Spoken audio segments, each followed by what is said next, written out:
Hey, my name is James Nicholson. Welcome to my YouTube channel. In this video, I want to discuss our interest rates, mortgage rates, the rate that you and I pay. Are they going to get to 3.5% in 2024? Now, the reason we're talking about this is there are some rates. There's a buy-to-let rate that has just hit 3.49%. We've got expectations as well that the Federal Reserve in America and the Bank of England are going to do multiple interest rate cuts in 2024. Potentially America will go into a recession, which could speed that up significantly, the rate cuts in America, and the Bank of England are likely to follow what the Federal Reserve does, or fairly close to that. So we're going to discuss that and more in this video. If you haven't done already, do subscribe to the channel over there and hit the bell notification. We're on the way to 28,000 subscribers now, which is crazy. Thanks to everyone that subscribes. And while you're here, you know what's next if you watch the channel. Smash like, tickle like, do something to that like button, guys. That really helps me with the YouTube algorithm. It gets more views on the channel, and I appreciate everyone that takes a moment to do it. So do that right now. So, mortgage rates. I'm not talking about the Bank of England base rate here, to be clear. I'm talking about the rate that you and I, that we borrow at. And these have been improving significantly over the last 6 weeks. We talk about this quite a lot. So what happened is, obviously, unless you live under a rock, inflation went to 11, 12%. A lot of people think it was actually higher than that, but that was the official stats. And Bank of England raised interest rates 14 consecutive times in a row. We went from pretty much 0 to 5.25. Now we're in a cutting cycle. We've gone to 5.25 down to 5%.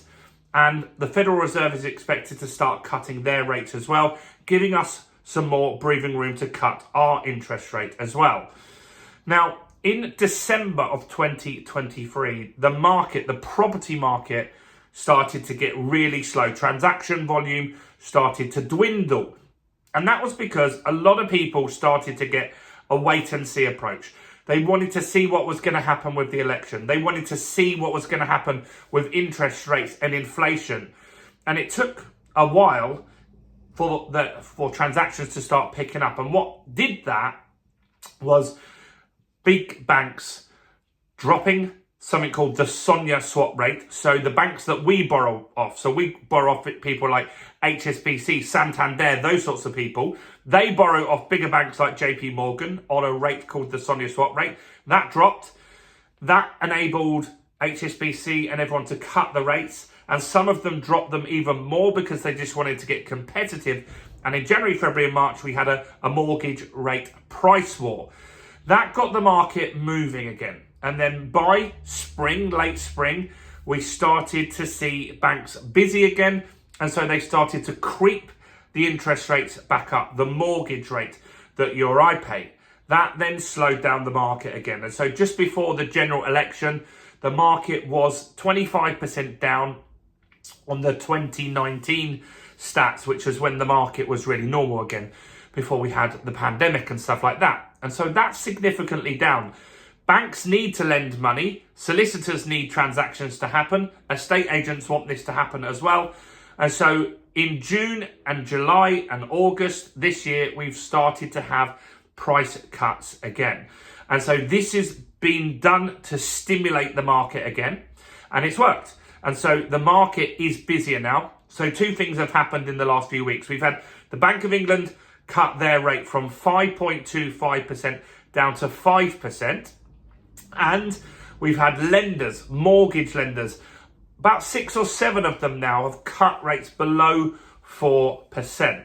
Now, I predicted that we would get to a 3.5% rate by the end of 2024, because there's a lot of people watching this channel with expectations that rates are going to go down to 2% really quickly, and they're waiting and thinking, well, I'm going to remortgage soon. I'm going to wait till rates drop. They're not going to drop as much as you might think. So you might get 0.5% better than you're currently sitting at now. So you might get a rate now at 3.8%, but I felt that rates would get to 3.5% by the end of 2024. I actually now think that this could happen a little sooner. So I do think the Bank of England is going to cut rates in November. I think the Federal Reserve is going to cut in September. We've got the pound that strengthened recently. It's today at 131 to a dollar, which is a high for a long period of time. We haven't had that for quite a while. And that gives the Bank of England that little bit more wiggle room. So when they're ready, they can cut interest rates again. When that happens, I feel that banks will cut rates again for us. Mortgage rates will go down again. Just because the Bank of England dropped doesn't mean HSBC have to cut your mortgage rate unless you're on a tracker mortgage. It doesn't mean that the new deals that they have to offer have to drop.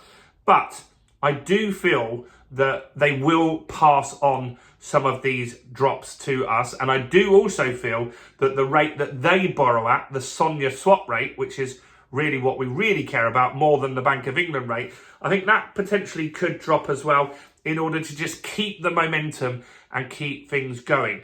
And you're seeing at the moment mortgage rates every single day. I've done a video, 2 free videos this week with all the big lenders have cut rates, some twice in a week. You've got Nationwide down, you've got TSB down, you've got Virgin down, Santander, HSBC, NatWest, Barclays. All of these lenders are cutting rates in order to get business. Not because they want to help you or I, it's purely because they want to get market share. Nationwide seems to be the most aggressive in cuts. They own 2 brands nationwide that you want to look out for.